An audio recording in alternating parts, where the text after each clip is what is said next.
Armando back with Clean Getaway, clearly giving you a different change of scenery. I am on my deck today. So we left off, we got interrupted in the middle of chapter 19, so I'm going to continue from there. He wakes soaked in sweat. Jimmy? Scoob pushes up onto an elbow and slides his curtain open. Gma's closed. Gma's is closed, though he can hear her shifting behind it. He lets his head fall back against his pillow. Gma calls out again, "I've got a bad feeling, Jimmy." "Yeah, me too," Scoob says under his breath. Before going to bed himself, Scoob went outside and took inventory of their surroundings. They're parked in the Mulholland Sandhill State Park, and while the two sites adjacent to theirs were empty when he checked, there was a tour bus-sized RV parked on the other side of the nearest dune. He flips to look out the window and makes sure it's still there. Jimmy, where are you? We have to go now." Her voice is louder this time. Scoob's tempted to put the pillow over his head, but Jimmy? Her voice is getting closer. No, it's all my fault. He didn't do. There's a thump followed by the sound of breaking glass and then, oh! Scoob throws the bunk curtain aside and clambers down. Gma! She's swaying with a hand on her forehead. He knows he's in trouble when he takes a final step, and a feeling like lightning shoots up his leg, but he catches her just as she collapses. G-Pop hadn't stolen any of the jewelry the police found when they raided his and Gma's house in 1968. Gma had. That's what she tells Scoob between sobs when she's able to talk. "I was so stupid," she says. "We'd been home over a month with no trouble, and I thought we were in the clear." She's sitting on her bed, her back supported by the wall, with Scoob perched beside her, his hands clutched between her thin, trembly ones. He flinches as she squeezes his a little harder than he knew possible. "I started stealing jewelry when I was 12, and for the most part I got away with it. Your grandfather had been secreting away money he was stealing from that filling station he worked at, as well as a couple other odd jobs of his. But he didn't know I'd been doing some work of my own. When I suggested we run away to Mexico, he thought it was solely because of what he'd been taking." She shakes her head. "I should have gotten rid of it before we even turned around, but, well, I don't know what I was thinking. Certainly didn't want to part with my spoils. I was an angry young woman, Scoob. My daddy left, my mama passed away, and people were so awful to one another, especially white folks to blacks, then the stealing." She pauses to take a breath. "Well, it was my way of getting back at the world, just the thought of all the things I'd taken. Silly trinkets I knew folks valued more than they did human beings. It made me feel powerful. Felt good to do bad. And no one suspected the pretty blonde girl with a megawatt smile of being a professional jewel thief." Professional jewel thief? That's an oxymoron if Scoob ever heard one. "The police came in the dead of night," she continues. "They only found about $4,000 in cash, which I think Jimmy might have been able to explain away if not for the jewelry.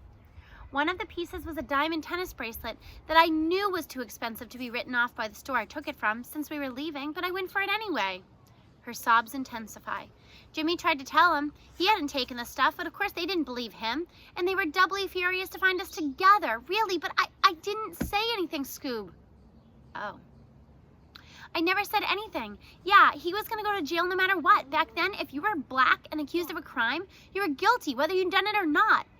And he really had stolen the money." "Oh. But all these years, I've never shaken my guilt over Jimmy being convicted of something he didn't do." "Oh. I stole that jewelry, Scoob, not him." "Oh.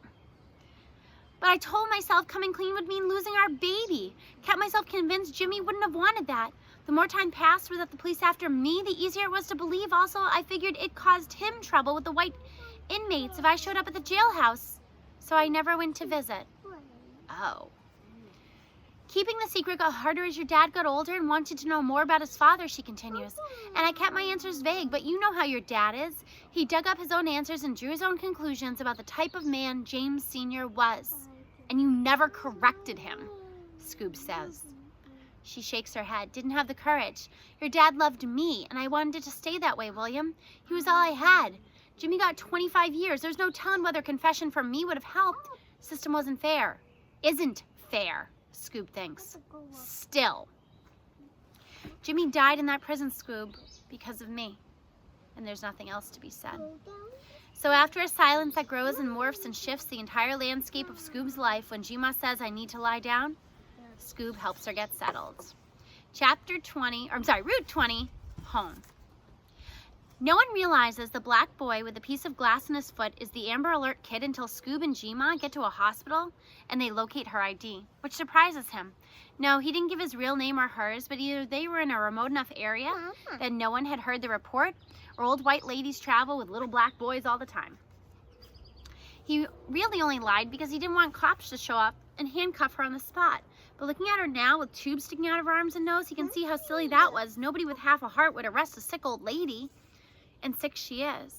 The doctors and nurses drop their voices super low and whisper to each other when Scoob's within earshot, so he doesn't have a clue what's actually wrong with her. But he does know that when Mr. Winston, the guy from the massive camper on the other side of the dune, followed Scoob back to check on Gma, he immediately called 911.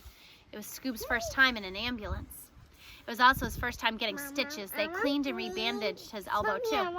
Okay, go get it. Go ahead.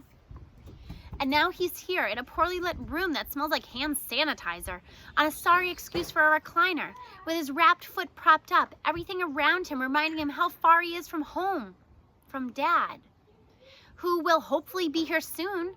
Police showed up not too long ago and Scoob told them he wanted to stay with Gma. She hadn't kidnapped him. They were on a road trip. He was fine.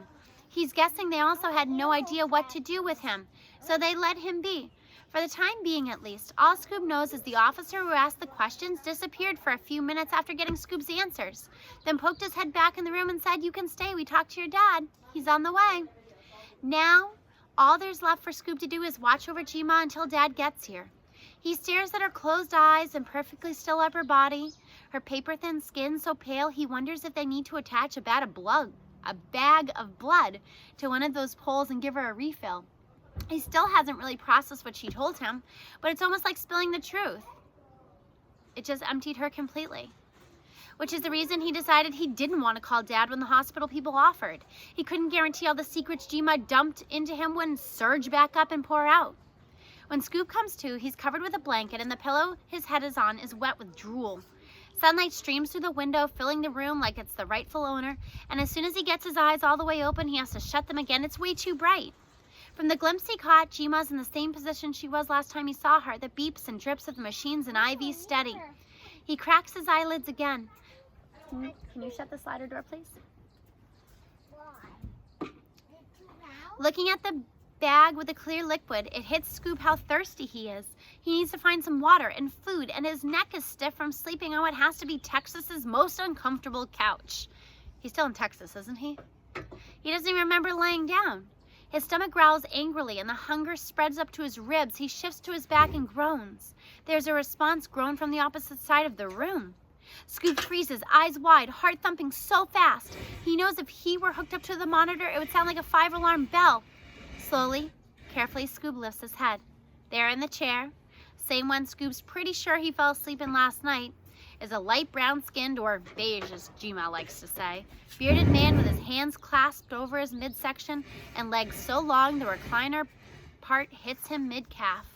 He's asleep, but he's still got his shoes and glasses on. Typical. Dad. Scoob's taken way aback by how quickly the air in his throat expands and his eyes fill with tears. And of course, as soon as the first ones spill onto his cheeks, Dad's eyes open. "William," he says. Then faster than Scoob can register the movement, his body is leaving the couch and he's wrapped in Dad's arms. Dad, who's crying just as hard as Scoob is. Home. All right, next time when we return, we are going to finish Clean Getaway. I can't wait to see what happens with Gma. See you then.